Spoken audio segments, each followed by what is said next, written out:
Hi guys, welcome back ನನ್ನ business series ವಿಡಿಯೋಗೆ. FSSAಗೆ apply ಮಾಡಿದ್ದೆ, ಬಟ್ ಅದು ಪದೇ ಪದೇ ರಿಜೆಕ್ಟ್ ಆಗ್ತಾಯಿದೆ. ಯಾಕೆ ಅಂತ ಗೊತ್ತಿಲ್ಲ. ಪರ್ಟಿಕ್ಯುಲರ್ ಆಗಿ ಯಾವ ರೀಸನಿಂದ ಅದು ರಿಜೆಕ್ಟ್ ಆಗ್ತಿದೆ ಅಂತೇಳಿ ಗೊತ್ತಾಗ್ತಾ ಇಲ್ಲ. ನನ್ನ ಪ್ರಕಾರ ಡಾಕ್ಯುಮೆಂಟ್ಸ್ನ ಅಪ್ಲೋಡ್ ಮಾಡೋವಾಗ ಏನೋ ರಾಂಗ್ ಆಗಿದೆ ಅಂತ ಅನ್ನಿಸ್ತಾ ಇದೆ. ಅದರಿಂದನೇ ನನ್ನ ಒಂದು FSSAಗೆ ಏನು ಅಪ್ಲೈ ಮಾಡಿದ್ದೆ ಅದು ರಿಜೆಕ್ಟ್ ಆಗ್ತಿದೆ ಅಂತ ಅನ್ನಿಸ್ತಿದೆ. ಅದಕ್ಕೋಸ್ಕರ ಇವತ್ತು ಸೈಬರ್ ಸೆಂಟ್ರಿಗೆ ಹೋಗ್ಬಿಟ್ಟೇನೆ ನಂದು FSSAಗೆ ಅಪ್ಲೈ ಮಾಡೋಣ ಅಂತೇಳಿ ಹೋಗ್ತಾ ಇದ್ದೀನಿ.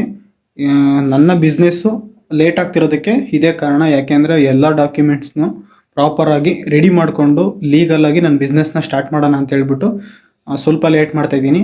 ಅದನ್ನು ಬಿಟ್ಟರೆ ಬೇರೆ ಏನೂ ರೀಸನ್ ಇಲ್ಲ. ಬಿಸ್ನೆಸ್ನ ಸ್ಟಾರ್ಟ್ ಮಾಡೋವಾಗ ಎಲ್ಲ ಡಾಕ್ಯುಮೆಂಟ್ಸು ಕರೆಕ್ಟಾಗಿದ್ದರೆ ನನಗೆ ಮುಂದೆ ಯಾವುದೇ ರೀತಿ ಪ್ರಾಬ್ಲಮ್ಸ್ಗಳು ಬರಲ್ಲ. ಬಿಸ್ನೆಸ್ನ ಸ್ಟಾರ್ಟ್ ಮಾಡಿಬಿಟ್ಟು ಮುಂದೆ ಯಾವ್ದಾರ ಒಂದು ಪ್ರಾಬ್ಲಮ್ಸ್ ಬಂತು ಅಂತಂದರೆ ಅದು ಬಿಸ್ನೆಸ್ಗೆ ಎಫೆಕ್ಟ್ ಆಗುತ್ತೆ. ಅದು ಆ ರೀಸನ್ಗೋಸ್ಕರ ಎಲ್ಲ ಡಾಕ್ಯುಮೆಂಟ್ನು ಕರೆಕ್ಟಾಗಿ ರೆಡಿ ಮಾಡಿಕೊಂಡು ಬಿಸ್ನೆಸ್ ಸ್ಟಾರ್ಟ್ ಮಾಡೋದು ನನ್ನ ಪ್ರಕಾರ ಒಳ್ಳೆಯದು. ಇನ್ನೊಂದೇನೆಂದರೆ FSSAಗೆ ಯಾರು ಅಪ್ಲೈ ಮಾಡ್ತೀರಾ, ಅಪ್ಲೈ ಮಾಡೋವಾಗ ಸ್ವಲ್ಪ ನೋಡ್ಕೊಂಡು ಅಪ್ಲೈ ಮಾಡಿ. ಯಾಕೆಂದರೆ ಒಂದೇ ಒಂದು ಸಣ್ಣ ಮಿಸ್ಟೇಕ್ ಮಾಡಿರೋ ಅಪ್ಲಿಕೇಶನ್ ರಿಜೆಕ್ಟ್ ಆಗೋ ಚಾನ್ಸಸ್ ಜಾಸ್ತಿ ಇರುತ್ತೆ. ಹಂಗಾಗಿ ಒಂದು ಸ್ವಲ್ಪ ನೋಡಿಕೊಂಡು ಅಪ್ಲೋಡ್ ಮಾಡಿ.